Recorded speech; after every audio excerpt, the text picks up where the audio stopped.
Welcome to my kitchen. I'm Stacy, creator of Sugar Face Bakes, where I share trusted recipes, easy methods, and helping you making healthy meals and simple desserts. Today we're making the epic brownie cookie. Brownie in cookie form, unsure what there isn't to love about this.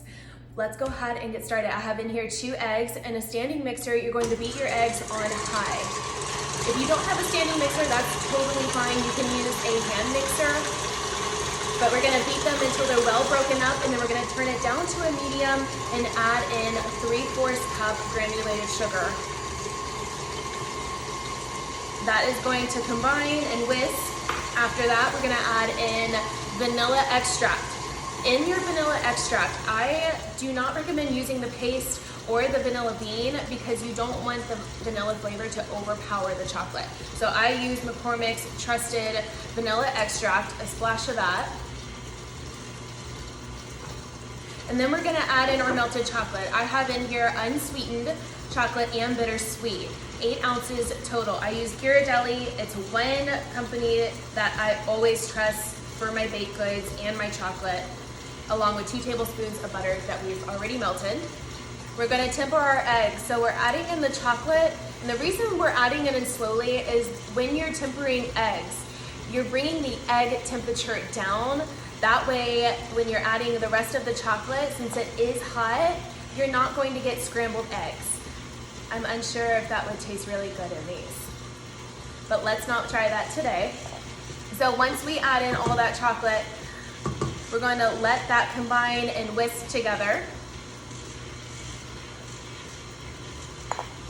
And then when it's done whisking, we're going to add in our dry ingredients. I have sifted a 1/4 cup of all-purpose flour along with 1/2 teaspoon of baking powder and a little bit of espresso powder.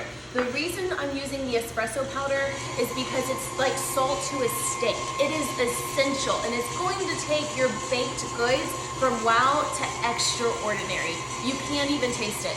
If you want, you can add an extra espresso powder, and that's going to give it more of a mocha flavor, which is delicious too. So now that all of that is combined, we're going to fold in the dry ingredients. And the reason we're using the folding technique is because you don't want to over mix. You don't want to end up with a gummy brownie cookie. So it's going to look like this. You can see how thin the batter is, and then as I fold this in, it's going to thicken. And you're gonna have a really thick batter, and that's what you want. You can see the folding technique that I'm doing. It's going to take a little bit of work. No one ever said baking was easy.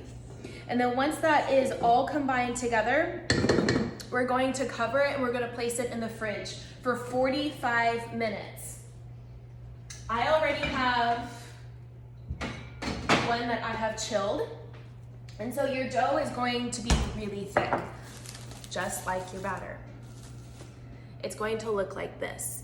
You can see how thick it is. It's almost like a really thick mousse. So we have that. I have already preheated my oven to 350 degrees. I have lined my baking sheet with parchment. You can use the same parchment paper for the entire batch. We're gonna take a heaping tablespoon. If you have a cookie scoop, you can use that as well. A heaping tablespoon, and then maybe a little bit more. You want a nice sized ball. My mom, whenever she baked, she did not use any type of measurement. She really just used 2 spoons. And so that's what I do as well. So you want a nice sized ball, about 1.5 inches. And then once you roll that, you're gonna press down with your thumb right into the center. That way, everything is going to cook evenly, so you can see that it almost looks like a mini disc. You're going to do 6 at a time. We're gonna pop those in the oven for about 9 to 10 minutes. And then once that is done, don't overbake it. You take it out of the oven and then you let it sit on the baking pan for about 1 to 2 minutes. And then you want to remove it because the residual heat is still going to bake the center of the cookie. That way you don't end up with a really overdone cookie. You want that gooey center with that just done crust. So they'll end up looking like these. And you can see on the inside how delicious they are. So that's the brownie cookie. The full recipe is on my blog. If you would like, you can always add peppermint into your batter. I use peppermint oil to make peppermint brownie cookies. They're absolutely delicious. Everyone's gonna ask you for the recipe. Bring it to any holiday party. It'll probably be the first thing gone. You have any questions? Y'all all know y'all can hit me up anytime. I hope you enjoyed this video. Let me know your thoughts below.